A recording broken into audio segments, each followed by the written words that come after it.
My Govanen, this is the Tolkien Shirt talking, and I have watched the episode 4 of The Rings of Power, and it is so bad that in the first few minutes it had me laughing at its stupidity and raging also at its stupidity. Let's waste no time and start this review. Warning, if you are afraid of clowns, you might find this hard to watch, because the episode is full of them. Let's go! The episode begins in Lindon, where we see Galadriel and Elrond preparing for the journey to Eregion. And we get the first indicator of distance in the whole season. According to Elrond, the route from Lindon to Eregion through Axa Bridge is 150 leagues. In Tolkien's writings, a league is 3 miles or 5 kilometers. So, from Lindon to Eregion, it's 450 miles or 750 kilometers. The sources differ a bit, but let's accept that you need about a week, maybe a bit more, to cover that distance if you are using only one horse. So now we have all the information that we need to prove that the whole story of Sauron does not hold up. For yet another reason, that is, beside the absolute ridiculousness of the very fact that he went to Mordor and allowed himself to be imprisoned. So we know that in order to reach Lindon from Eregion and the other way around, you need about a week, and that in order to reach Eregion from Mordor, you need to ride 6 days without stop. And we have to ignore the fact that horses cannot do that. So, even if Sauron rode for 6 days straight without stopping, then he had to be traveling on foot, as we see him in the finale of Season 1, and then would have to be captured and then tortured. So Ada would have to give up on torturing Halbrand after a day or two for him to at least have a chance to reach Eregion before the messengers, whose arrival before Celebrimbor would make his plans absolutely impossible to realize. This is hardly believable, but let's be charitable and say that Ada had an immediate change of heart and resigned from torturing Halbrand and released the Southlanders, and then that some time was spent creating the rings, and that horses can ride for 6 days without stopping. Then Sauron still would not have time for any detours on his way. I mentioned that for no reason, and this definitely won't serve any purpose later. For now, let's put a pause here, we'll come back to these calculations soon enough. We hear Elrond asking Galadriel to choose some companions for the journey, and her answer is bitter because she still can't get over the fact that Elrond does not trust her in the matter of the rings. If only there was a way to convince him that the ring has no power over you, maybe taking it off... Wait a second. Let's back up for a moment. Is Galadriel really taking the ring with her? Isn't that the worst thing she could do? Isn't she at extreme risk of being corrupted by Sauron even without it? And isn't the ring so valuable that you cannot risk it falling into the hands of the enemy? So why send it his way? Why not give it to somebody else that stays in Lindon and does not move in the direction of the Dark Lord himself? Well, these are perfectly valid questions, so we of course ignore them. Anyway, they set out. And notice that I didn't say they ride away, because they do not. And this part is just insane. I couldn't believe my eyes, but this is no joke. They do not take horses, they travel by foot. You morons! You are racing against time, suspecting that your greatest enemy is currently scheming to take over the whole world, but you haven't taken horses? Are you special? You clowns! I have no words, I don't see any way of defense for that. It is simply insanely stupid. You have horses, you used them to get to Lindon, you have them in Lindon. Look, here is one, take it! But no, they simply run all the way to Eregion. After some time we see them come to a bridge over a giant chasm. By foot. You can be damn sure I'll use every opportunity to point that out, and they see the bridge destroyed. Galadriel needs just 1 second to look at it and conclude that it was destroyed by Sauron. Let's just omit the fact that she read the script and ignored natural disasters, negligence of the builders, and sheer force of physical force, and accept that she is right, because of course she is. So now we come to the question, when did Sauron do that? He had to make a detour, which means he came to Eregion even later. He had to destroy the bridge after the rings were created, because otherwise it would be noticed by Galadriel and Elrond riding, emphasis on riding, to Lindon. So he went to Mordor and back, got tortured on the way, and went half the way to Lindon to destroy the bridge. During that time, Galadriel and Elrond sped their way to Lindon, then two messengers were sent and stopped half the way to Eregion. So, in summary, Half of the way from Lindon to Eregion would have to last the same as half the way from Lindon to Eregion, plus the way from Mordor to Eregion, plus the unspecified torch time. And that's just insane. So, to close up this calculation discussion, Sauron would have to defy time, space and logic in order to get to Eregion in time and stop the messengers from reaching it as well. Back to the obstacle in the Elves' way, Elrond asks about other routes. Apparently, there are only two different ways. One, going around the chasm in the north, adding 2 weeks to the journey, and another through some spooky hills. So, apparently, this giant rift spreads across the whole country so far north that you would have to travel a week in one direction to circumvent it. How big is it? And if this is indeed so great of a problem, don't you have a bit of rope? In few hours you could come down and climb up.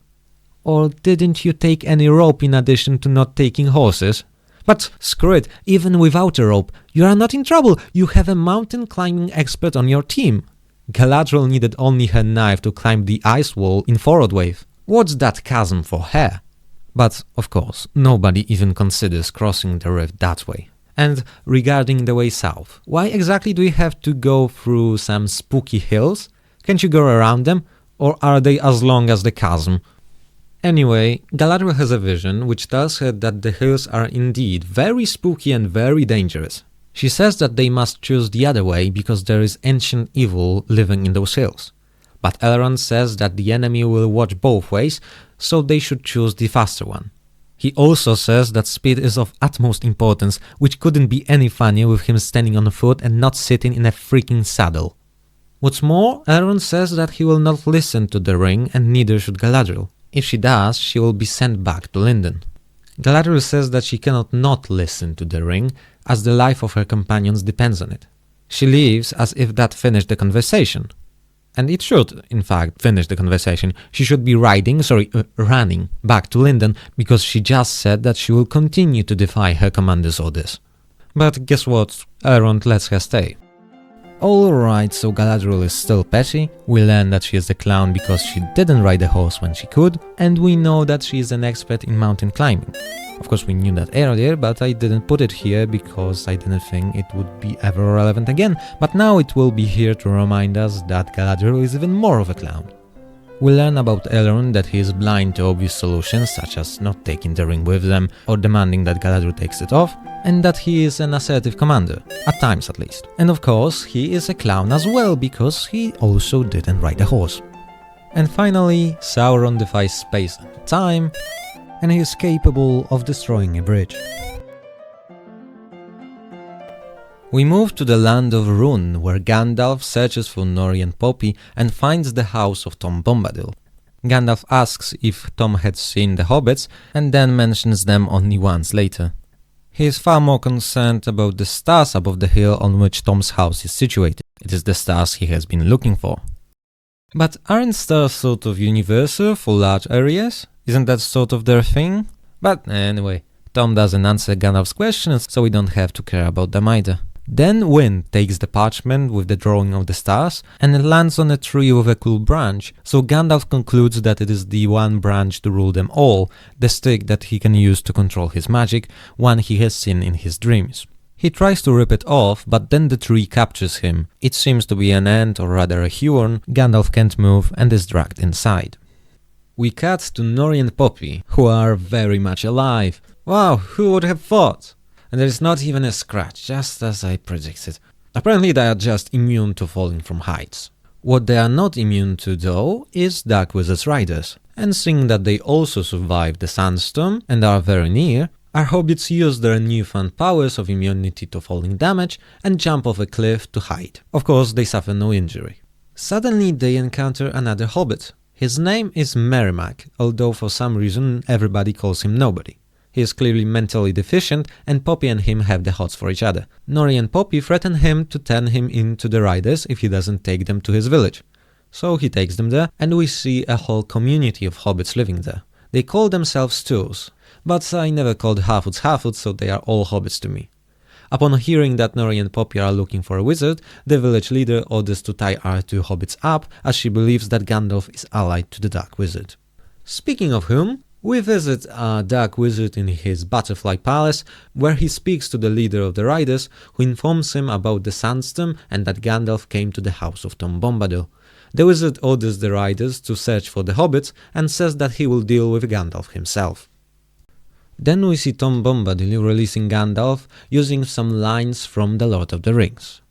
Actually, the whole scene is taken from the book version of The Lord of the Rings, except for the person trapped in the tree and the tree itself, which is not Old Man Willow, it is Old Man Ironwood. How original. Throughout the following scene, we see that Tom can use magic, as he can light all the candles in his house at once, or turn the old parchment into bread. Using even more lines from the books, he admits that he is the eldest of all beings, older even than the stars.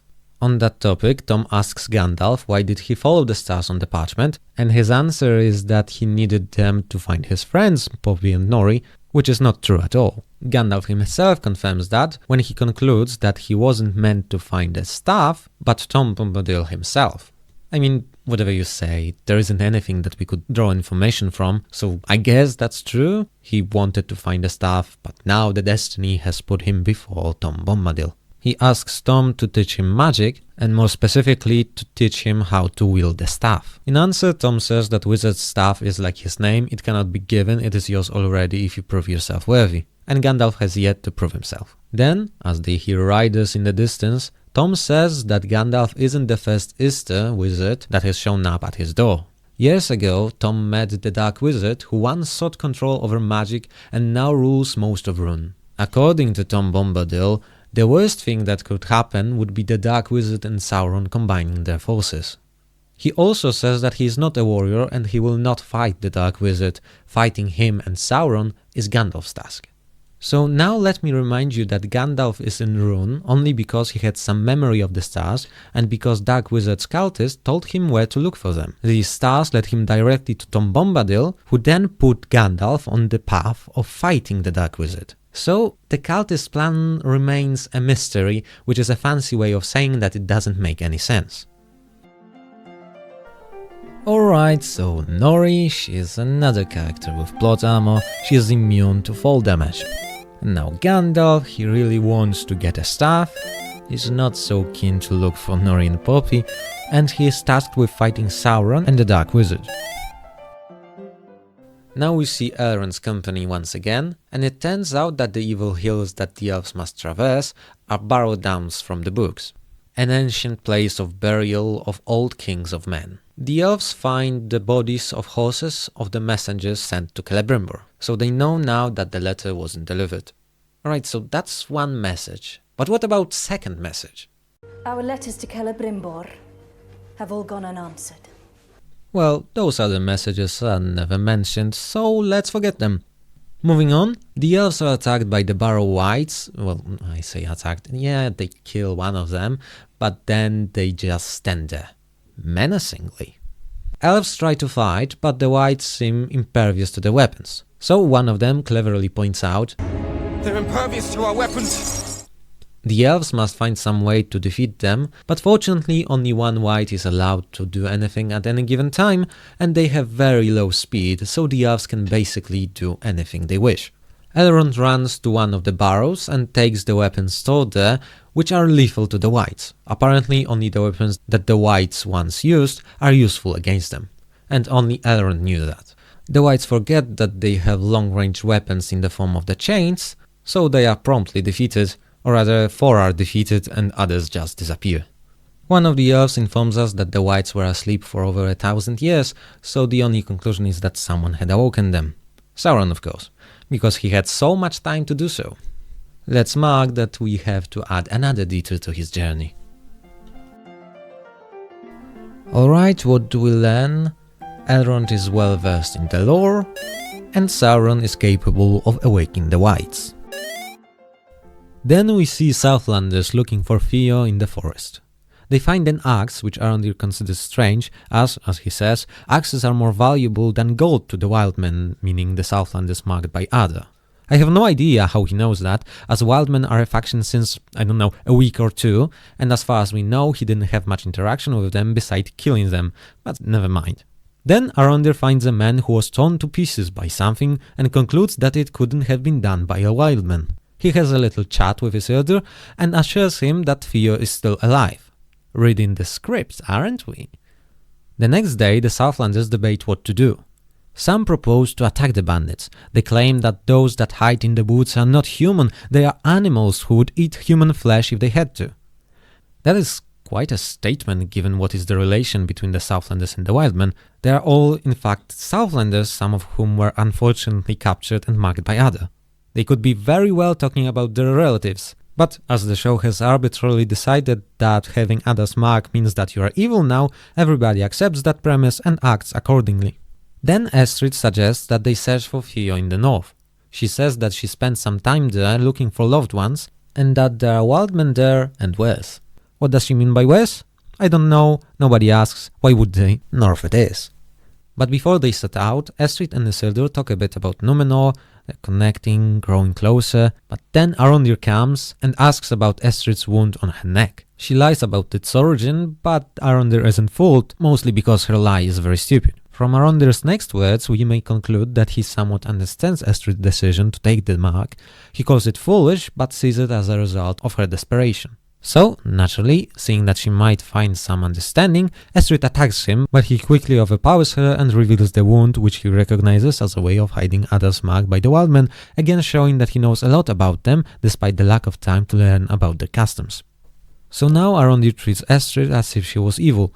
The scene cuts out before she can make her case, saying all the reasonable things she should have said. I had no choice, it was the mark or my life, I don't worship Ada, this mark wasn't my choice, why are you so stupid and assume that everyone with that mark is just plainly evil? And we cut back to them walking in the forest with Estrid in shackles, and to Isildur's monologue about how she is evil and probably lied about everything and wanted to kill him. I would call it a stretch, but Estrid does not deny, so apparently she is, or was, evil, ?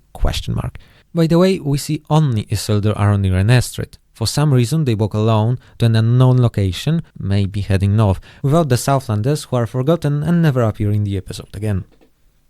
In order to eliminate any suspense, we then see Theo for one scene. He is alive and trapped in a tree cage with some wildmen, and we cut back to Arondir, Estrid and Isildur. Then Isildur randomly falls into a swamp and he is slowly drowning. Arondir tries to help him, but he also falls in and then they drown immediately. But then Estrid takes a long stick and reaches them down there, but suddenly a mud worm attacks her, but Arondir kills it from the inside. So not only did Isildur fall into a quagmire without any reason, there also happened to be a giant monster there. And all of that happens so that we see that Estrid isn't evil after all, because she wanted to help.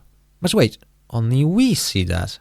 Arondir and Isildur were inside that monster, they know nothing of her efforts. Also, look at that thing's mouth and tell me that it swallowed them whole without killing them first. Yeah, another victims of plot armor. Yeah, they already had all the plot armor that there is. What even are the stakes when our characters can survive that thing eating them and the volcano erupting in their face?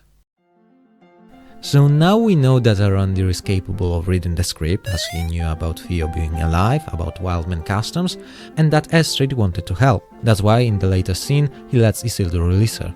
What's more, we know that he considers wildmen absolutely evil, and he is sympathetic to the wildmen.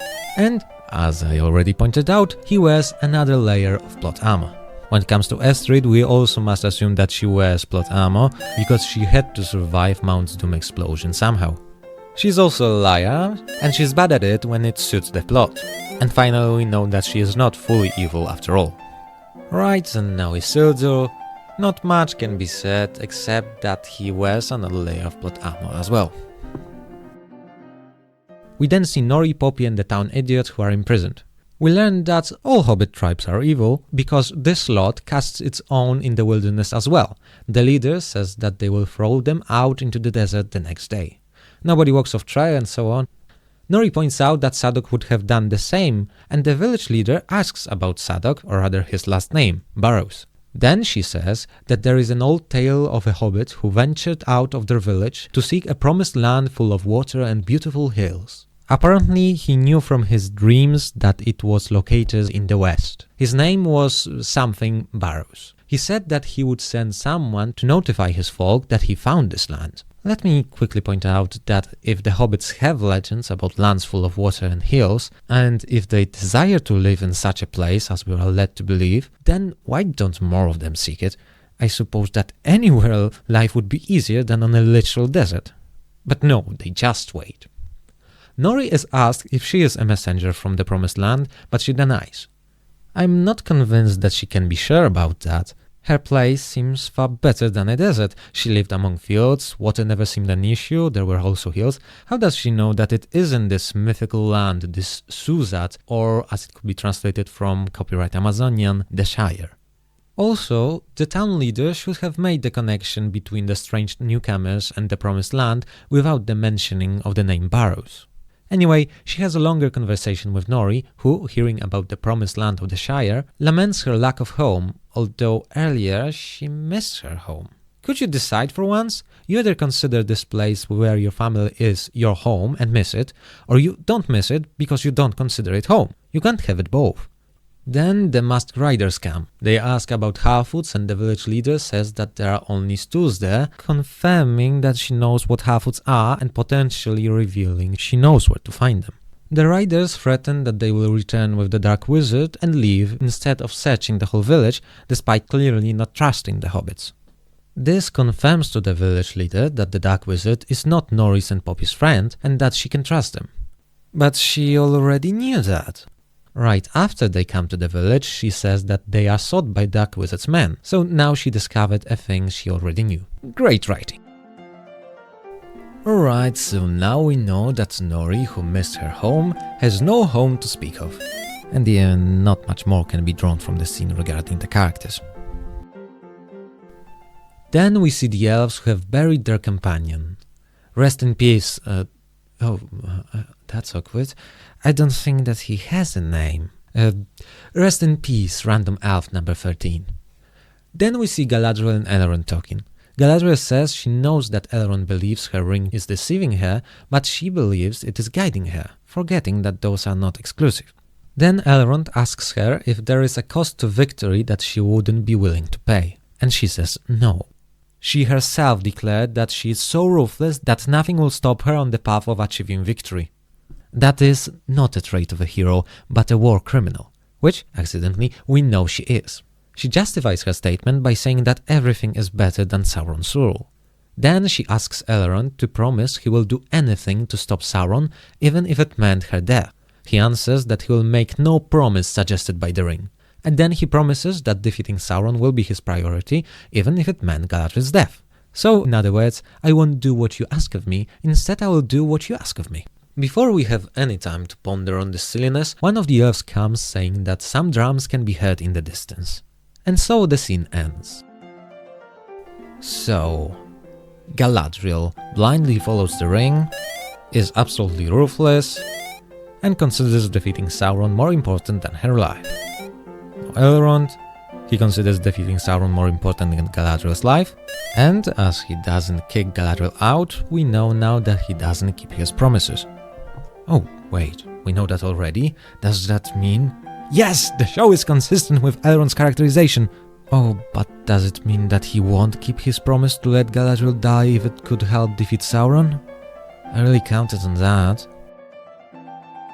Then we are back in the forest, where Arondir gives Isildur the key to Estrid's shackles, and Ar-Númenórean releases her and says that he is sorry and moves in to kiss her. But then she takes his sword. She says that she won't be forgiven, reminder, forgiven for making the only decision that saved her life, and that she will be cast out by the Southlanders. Let's for a while accept the show's idea that anybody with the mark of Adar is treated no better than an orc. What is Estrid's plan now? To run away? To kill Isildur? She was released. Doesn't that mean that she can go her own way already? Why does she need to threaten Isildur? Or maybe she's evil after all, but then why didn't she kill him? But even then, did she forget that Arondir is still around? He of course comes back and draws an arrow to threaten her, and that would have happened no matter what she did. Is she just that stupid? Isildur tries to convince her that he won't let the Southlanders cast her out, but she still holds him at sword point. So, what is the outcome to this peak character drama? Well, none. Huh? Bet you didn't expect that. So, what happens? They hear Ent noises and have better things to do now as an Ent comes, smacks Estrid, throws her away a few meters and her head hits a rock. Alright, very sad, she's dead. Oh wait, did I say dead? I meant fine, guess who also has plot armor? We see she is alright just a few minutes later. But, for now, the Ent comes closer and is about to crush Isildur and Estrid, but Arondir speaks in Elvish and introduces himself. Then Ent asks if he ever cut down a tree. Oh, you see, what a clever callback to the time when Arondir was forced to cut down a tree so that the orcs could dig an invisible trench in the Southlands. Arondir admits to that, and he is then attacked by the Ent.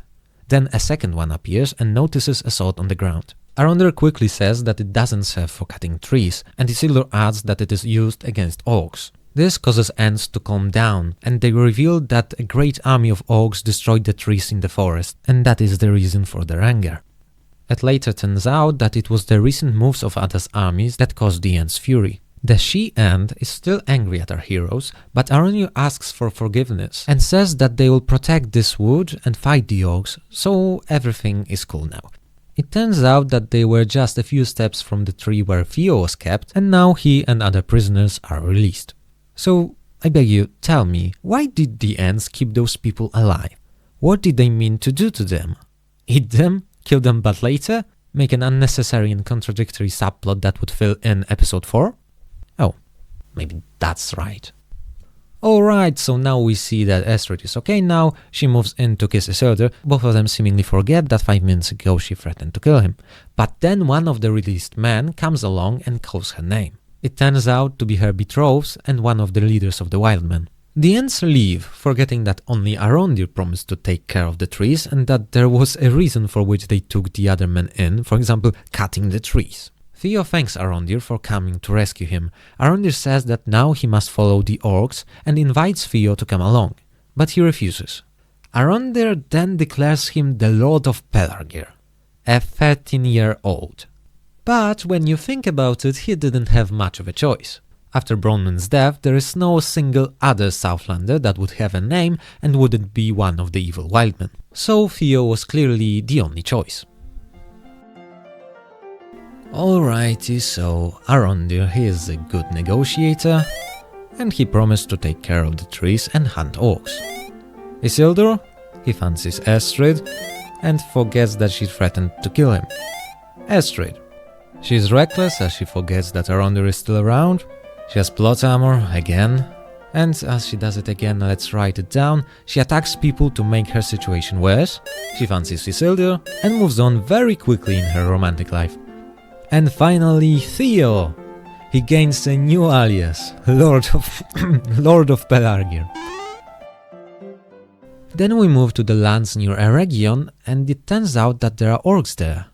We are supposed to believe that not only did Sauron manage to come to Eregion before the messengers, but now a whole army moved there before Galadriel and Elrond came. Do you know how much effort must be made to move an entire army over such large distance? Where did they get supplies from? Clearly not from Mordor, as they completely destroyed its agricultural potential. It also seems impossible that this army came unnoticed, but maybe they were in fact spotted, we just don't know it yet, so I'll restrain my judgment for now. Then we see the company of Elrond observing the army, and then a random arrow hits one of them, the elf grunts and the orcs follow the noise and the smell of his blood. But then Galadriel accidentally heals him using her ring. Then she says that Elrond needs to go to Lindon to warn the king, while she will keep the orcs occupied. In order to gain Elrond's trust, she gives him the ring. So she could have done it from the beginning, and there was no reason against it. So why? Why on earth didn't Elrond demand that she did so? Anyway, Elrond agrees to the plan and sets out to deliver the message. I bet you wish you had a horse. You must feel so stupid now, Elrond. Oh wait, you should feel stupid every minute of this journey because you could have ridden on horses from the beginning. Now let's see how will Galadriel fare against a whole army of orcs. She kills about a dozen of them without any effort because they come one by one and they all forget that they have bows and arrows. Other elves observe her from the distance and one of them says admiringly that Galadriel sacrificed herself to save them, but Elrond says that she did it to save the ring. Back to the fight, Galadriel shouts "Go back to the shadow" so that we could still pretend it is Lord of the Rings, but then a chain takes her off her saddle and Ada stands above her. She is captured. And so we end the episode. So now we know that thanks to the ring, Galadriel can heal people, and Elrond believes she sacrificed herself to protect the ring, but we can't be yet sure about that, so I'll not put that down yet. And we also learn that Ada is skilled in fighting with a chain. Alright, let's summarize this monstrosity. The whole episode has a number of references to the books, but they are all misplaced, both in space and time. Some scenes are directly repeated from the books, but they lack temporal and spatial context that made them relevant and memorable. At best, those scenes are forced, such is the case with the Barrow-downs. In the books, the hobbits had to go through them to get out of the old forest. There was truly no other way if they didn't want to lose time. But here in the show, the Barrow-downs barred the way not out of the old forest, but to the whole Eregion, which is once again unbelievable. In the case of Tom Bombadil, his presence is even more forced, as the only reason we get for him being in Rhûn is that he wanted to see for himself that it is now a desert. That's the only reason he's there and can guide Gandalf, and I bet that his help will be really important. So he's there by chance, and that is the only in-universe reason. When it comes to the outside world, I believe that with all those scenes from the books, the show wanted to appeal to the book fans, but you would have to do much more than to drop Tom Bombadil's name and cite a few of his lines to satisfy, well, I can speak only for myself, so at least to satisfy me. As a matter of fact, such reckless use of the character of Tom Bombadil, probably the most mysterious of the characters from the books, simply inserting him into your story without a really good reason, proves to me, not for the first time, oh how I wish it was the first time, that the show doesn't respect the books. This character does not appear in Peter Jackson's movies for a reason. He is hard to understand and represent. His character should be used with great caution, and it is not. Regarding the plot, the Hobbit storyline is at best boring, at its worst infuriating or cringeworthy. I didn't mention the weak attempts at humor, mainly at the cost of Mermak the town idiot, because they were really uninteresting and not worth my time, but so you know, it is really hard to listen to at times. In Pelargir we see even more of the show treating the wildmen as orcs. Oh wait, orcs are peaceful now, so at times the show treats the wildmen worse than the orcs. The whole thing with the Ents is another example of inserting something the audience will recognize without a really good reason. In fact, it's hard to call it anything but a pointless filler. The Ents come and leave after they wreak havoc in revenge for what the orcs did, but the orcs are already gone, so they attack other people for some reason. And the promise of one elf is enough to make them leave. What did we learn regarding the characters? What did this adventure teach them? Well, Arondir promised to take care of the woods, but he already was sympathetic to nature. The only thing that really goes forward is the whole story with Estrid, but that is full of contradictions. Finally, we have the story of the elves who turn out to be idiots. They are stopped in their way by Sauron, who must have breached the laws of physics to do what he did. Our protagonist, Galadriel, hasn't changed a bit. She is still petulant and selfish, but the show treats her as if she was awesome. Her depiction in the last scene mainly serves exactly that purpose. Amazon, don't set your stories in Middle-earth. A circus would suit you better. Your characters are clowns after all, and the show is already a joke. Alright, so there you have it, that's the review. Thank you for listening. Now, quick announcement. I'll have less time to produce content, so releasing the ideal one review a week will be even harder. I didn't really manage to do that before, and now it'll be more difficult.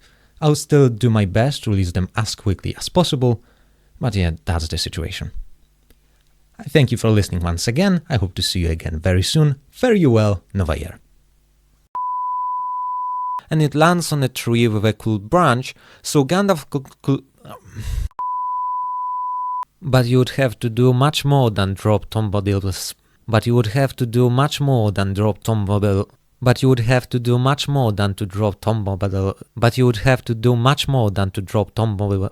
But you would have to do much more than to drop Tom Bombadil's name. Subscribe right now, you little hobbitses.